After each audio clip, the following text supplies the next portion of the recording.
ওম নমো ভগবতে বাসুদেবায়। জয় শ্রীকৃষ্ণ। নমস্কার বন্ধুরা, রাধাকৃষ্ণ মোটিভেশনের আজকের একটি নতুন ভিডিওতে আপনাকে স্বাগত জানাই। মানব জীবনের শ্রেষ্ঠ অলংকার বিনয়, আর সবচেয়ে ভয়ঙ্কর অভিশাপ হলো অহংকার। অহংকার এমন এক অদৃশ্য শত্রু যা ধীরে ধীরে মানুষের আত্মাকে গ্রাস করে নেয়। জ্ঞান, বিদ্যা, অর্থ, রূপ, শক্তি বা যশ, যে কোনো কিছু মানুষের মধ্যে অহংকার জন্ম দিতে পারে, যদি সে না জানে এই সমস্ত কিছুর মূল উৎস একমাত্র ভগবান।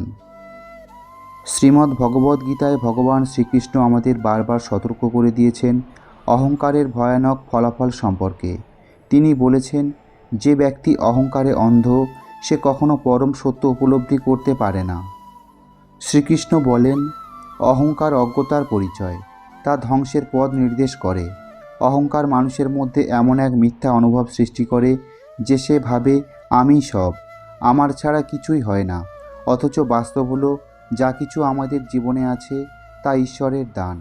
আমাদের শরীর, মন, শ্বাস প্রশ্বাস, বিদ্যা, বল, মন সবই তার কৃপা।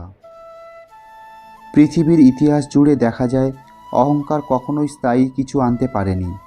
রাবণ, দুর্যোধন, সুপর্ণখা, কংস এরা সবাই ক্ষমতাবান ছিল, কিন্তু অহংকারের কারণে বিনাশ লাভ করেছে।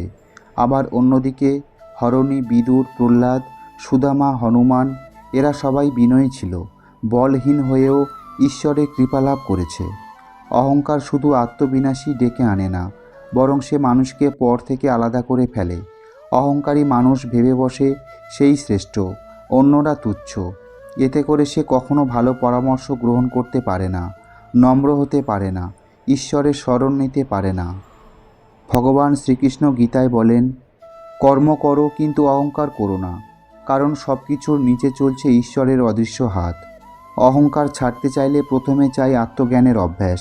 আমি কে, এই প্রশ্নের উত্তর খুঁজতে গিয়ে মানুষ বুঝতে পারে সে এই দেহ নয়, আত্মা। আত্মা জন্মায় না, মরে না, সে অচঞ্চল, চিরন্তন, নির্লিপ্ত। যে মুহূর্তে এই সত্য উপলব্ধি হয়, তখন সমস্ত দম্ভ শেষ হয়ে যায় ঈশ্বর জ্ঞানের আগুনে। ভগবান শ্রীকৃষ্ণ অহংকার ত্যাগ করে তার শরণে আসার কথা বলেছেন। মামেকং শরণং ব্রজ, আমার শরণ নাও। এই শরণাগতি গ্রহণের জন্য চাই বিনয়। যে নিজের অহংকারে পূর্ণ, সে শরণ নিতে পারে না। তাই গীতায় বলা হয়েছে, জীবনে কখনো অহংকার করবেন না। যেটুকু জ্ঞান, ঐশ্বর্য বা শক্তি আপনি অর্জন করেছেন তা আপনার নয়, তা ভগবানের কৃপা। বিনয় ও কৃতজ্ঞতাই মানুষের প্রকৃত অলংকার। অহংকার মানুষকে ঈশ্বর থেকে দূরে সরিয়ে দেয়, আর বিনয় তাকে ঈশ্বরের সান্নিধ্যে নিয়ে আসে। জীবন ক্ষণস্থায়ী, তাই দম্ভ নয়, প্রার্থনার ভাষায় কথা বলুন। শক্তি নয়, সেবার মাধ্যমে নিজেকে প্রকাশ করুন। আমি নয়, তুমি বলুন।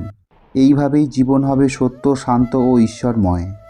অহংকার একটি শব্দ, কিন্তু যার প্রভাবে এক মানব জীবন ধ্বংস হয়ে যেতে পারে। অহংকার এমন এক অভিশাপ যা মানুষের অন্তরের আলোককে ম্লান করে দেয়, তাকে বিচ্ছিন্ন করে তোলে পরমাত্মার সান্নিধ্য থেকে। ভগবান শ্রীকৃষ্ণ বারবার গীতার বাণীতে আমাদের এই অহংকার ত্যাগের নির্দেশ দিয়েছেন। তিনি বলেছেন, অহংকার শুধু পতনের কারণই নয়, তা আত্মজ্ঞান ও মুক্তির পথে সবচেয়ে বড় অন্তরায়। এই ভিডিওতে আমরা বিশ্লেষণ করব কিভাবে অহংকার মানুষের জীবনে কষ্ট, বিভ্রান্তি ও পতন ডেকে আনে, এবং শ্রীকৃষ্ণের অমূল্য উপদেশ অনুসরণ করে কিভাবে আমরা এই অভিশাপ থেকে মুক্ত হতে পারি। অহংকার মানে হলো আমির গর্ব। মানুষ যখন নিজেকে সব কিছুর কেন্দ্রবিন্দু ভাবে, তখনই অহংকারের জন্ম হয়। বিদ্যা, অর্থ, রূপ, ক্ষমতা বা যশ, যে কোনো কিছু মানুষকে অহংকারে অভিভূত করে তুলতে পারে। অহংকারী মানুষ ভাবে সব কিছু তার হাতের মুঠোয়, সে অপরাজেয়, কিন্তু এই অহংকারী মানুষকে অন্ধ করে দেয়। শ্রীকৃষ্ণ বলেন, অহংকার অজ্ঞতার পরিচয়, আর এই অজ্ঞতা মানুষকে পতনের পথে ঠেলে দেয়। অহংকারের শিকড় লুকিয়ে থাকে মানুষের ভ্রান্ত আত্মবোধে। সে ভুলে যায় যে সমস্ত শক্তি, বিদ্যা ও ঐশ্বর্য ঈশ্বর প্রদত্ত, নিজের কৃতিত্বে কিছুই নয়। ভগবান শ্রীকৃষ্ণ বলেন, আমি কর্মে লিপ্ত হলেও তার ফলে আসক্ত নই। এই বাক্য আমাদের শিক্ষা দেয়, কর্ম করো, কিন্তু অহংকার করো না, কারণ কর্মের ফল কখনোই কেবল ব্যক্তিগত প্রয়াসের ফল নয়। অহংকারহীনতা, অহিংসা, সহনশীলতা এই গুণগুলি ভক্তির লক্ষণ। এখানে স্পষ্ট যে অহংকার শূন্যতাই ভক্তির প্রথম ধাপ। দম্ভ, অহংকার, রাগ সবই অসুর সম্পদের অন্তর্গত। অতএব যিনি অহংকারী তিনি অসুর সুলভ প্রকৃতির অধিকারী হন। শাস্ত্র ও ইতিহাসে বহু উদাহরণ পাওয়া যায় যেখানে অহংকার পতনের মুখ্য কারণ হয়েছে। রাবণের অহংকারই তাকে সর্বনাশ করেছিল। শিবভক্ত, জ্ঞানী ও বলবান হলেও অহংকারের কারণে ভগবান শ্রী রামচন্দ্রের হাতে তার পতন হয়। দুর্যোধন, কৌরব রাজপুত্র দুর্যোধনের অহংকারী কুরুক্ষেত্রের যুদ্ধের কারণ হয়ে দাঁড়ায়। ক্ষমা, ন্যায় বা ধর্মের সামনে সে মাথা নত করেনি। ধৃতরাষ্ট্র রাজা হয়ে সব দেখেও ধর্মের পক্ষে দাঁড়াতে পারেননি। তার গোপন অহংকার ছিল, এ রাজ্য আমার পুত্রের হওয়া উচিত। এই আসক্তি ও অহংকারই তাকে অন্ধ করে দেয়। শ্রীকৃষ্ণ বলেন, অহংকার ত্যাগ করেই প্রকৃত শান্তি লাভ সম্ভব। শান্তি, পরিতৃপ্তি ও মুক্তি তিনটি জিনিসই তখনই মানুষের জীবনে আসে যখন সে অহংকার ত্যাগ করে বিনম্র হয়। তিনি আরও বলেন, জ্ঞান বিনয়যুক্ত নম্র জনই প্রকৃত ভক্ত। এইখানে দেখা যায় যে জ্ঞান এবং বিনয় একে অপরের পরিপূরক। শুধু বিদ্যা থাকলে চলবে না, অহংকার বর্জিত ভক্তি শ্রেষ্ঠ। নিতান্তভাবে নিজের সীমাবদ্ধতা উপলব্ধি করা ও নিয়মিত হরিনাম জপ অহংকার নাশ করে। শ্রীকৃষ্ণের নাম স্মরণে মানুষ বিনম্র হয়। যখন মানুষ বুঝতে পারে যে সে কিছুই জানে না, কিছুই করতে পারে না ঈশ্বরের কৃপা ছাড়া, তখন ওই অহংকার চূর্ণ হয়ে যায়। অহংকার নাশের অন্যতম উপায় হলো বিনা স্বার্থে সেবা করা। যারা অন্যের জন্য কিছু করেন তারা শিখে যান জীবন কেবল নিজের জন্য নয়। গীতা পাঠ, উপনিষদ অধ্যয়ন ও সাধুসঙ্গের মাধ্যমে আত্মজ্ঞান লাভ সম্ভব। আর জ্ঞানই অহংকারের বিরুদ্ধে শ্রেষ্ঠ অস্ত্র। অহংকার যেখানে সব কিছু গ্রাস করে, বিনয় সেখানে হৃদয়ে ঈশ্বরের প্রবেশের পথ খুলে দেয়। কৃতজ্ঞতা, সব কিছুর জন্য ঈশ্বরের প্রতি কৃতজ্ঞ হওয়া মানেই নিজের অহংকারকে দূরে রাখা। ধর্ম পালন ও শাস্ত্র অনুযায়ী আচরণ, অহংকারহীন জীবন মানে ধর্মের পথে চলা। শ্রীকৃষ্ণ বলেন, জ্ঞানী ভক্ত অহংকারহীন, সদা নম্র, সেই আমার প্রিয়। অহংকার এমন এক বিষ যা অতি মধুরতার সঙ্গে হৃদয়ে প্রবেশ করে, কিন্তু একসময় সমস্ত ভক্তি, প্রেম, শান্তি ও ঈশ্বর চিন্তাকে গ্রাস করে ফেলে। ভগবান শ্রীকৃষ্ণ গীতার প্রতিটি অধ্যায়ে আমাদের একটাই শিক্ষা দেন, নিজেকে ঈশ্বরের দাস মনে করো। সব কিছুর মালিক তিনি। অহংকার থাকলে জ্ঞান থাকে না, ভক্তি থাকে না, প্রেম থাকে না। তাই জীবনে কখনো অহংকার করো না। জীবন ক্ষণস্থায়ী। মানুষের রূপ, অর্থ, ক্ষমতা সবই ক্ষণভঙ্গুর। যা আজ আছে তা কাল নাও থাকতে পারে। তাই ভগবানের চরণে নিজেকে সমর্পণ করো, ভক্তি করো, সেবার মধ্য দিয়ে জীবন গড়ে তোলো। এটাই শ্রীকৃষ্ণের অমূল্য বাণী। গীতায় ভগবান শ্রীকৃষ্ণ বলেন, আমার শরণ নাও, আমি তোমার সব পাপ মোচন করব, ভয় করো না। এই ভরসা নিয়েই অহংকারহীন এক সুন্দর মঙ্গলময় জীবনের পথে এগিয়ে চলুন। জীবনের প্রতিটি পর্যায়ে মানুষ কিছু না কিছু অর্জন করে, জ্ঞান, ধন, খ্যাতি, সাফল্য, প্রতিপত্তি। কিন্তু এই অর্জনের সঙ্গে যদি অহংকার জন্ম নেয় তবে তা মানুষের সকল গুণকে ম্লান করে দেয়। শ্রীকৃষ্ণ তাই গীতার প্রতিটি শ্লোকে আমাদের মনে করিয়ে দেন, অহংকারই সকল অজ্ঞানতার মূল।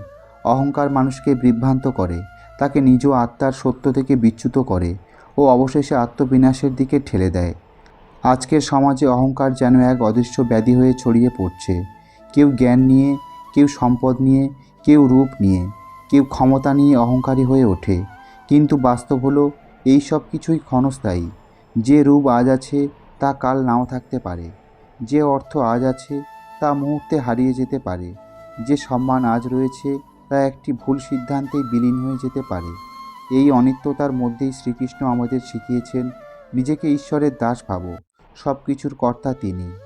ভগবান শ্রীকৃষ্ণ গীতার মাধ্যমে শুধু ধর্মীয় দর্শন দেননি, তিনি আমাদের চরিত্র গঠনের শিক্ষা দিয়েছেন। তিনি চেয়েছেন আমরা যেন বিনম্র হই, পরের কথা ভাবি, অহংকার না করে কৃতজ্ঞ হই। কেননা জীবনের প্রকৃত সৌন্দর্য অহংকারে নয়, বরং বিনয়ে। মানুষ যত বেশি বিনয়ী হয় তত বেশি ঈশ্বরের কৃপা লাভ করে।